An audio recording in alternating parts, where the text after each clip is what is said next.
दिल दिल भर से छौरी रात के अनहरिया महगे रात के अनहरिया में सुन रात के अनहरिया में चुम्मा लल तो शाहपुर के छौरा 3 बजे भोर हरिया महगे चुम्मा लल तो शाहपुर के छौरा 3 बजे भोर हरिया में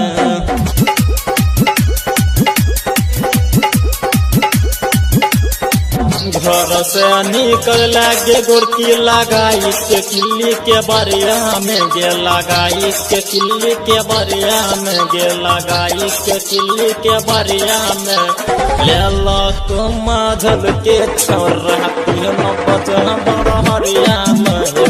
चुम्मा लल तो महपुर के छौरा 3 बजे भोर हरिया में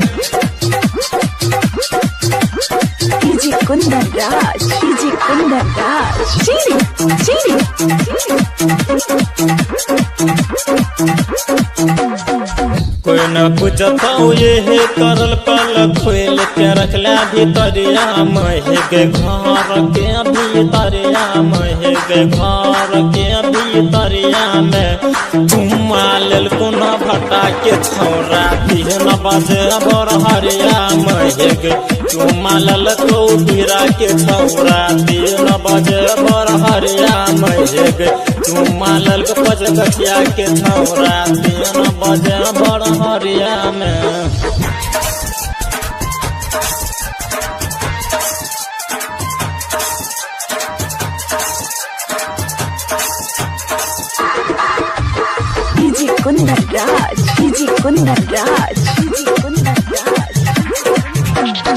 गायक संजीत बिहारी छला देखल को भर हरिया महग संजय देखल को हरिया मह कौन प्यारे देखल को हरिया में चुम्मा लल को सहरसा के छौरा 3 बजे भोर हरिया महग चुम्मा लल को बीरा के छौरा 3 बजे भोर हरिया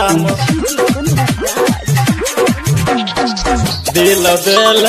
भर से छौरी रात के अनहरिया महगे रात के अनहरिया में सुन रात के अनहरिया में चुम्मा लल तो शाहपुर के छौरा 3 बजे भोर हरिया महगे चुम्मा लल तो शाहपुर के छौरा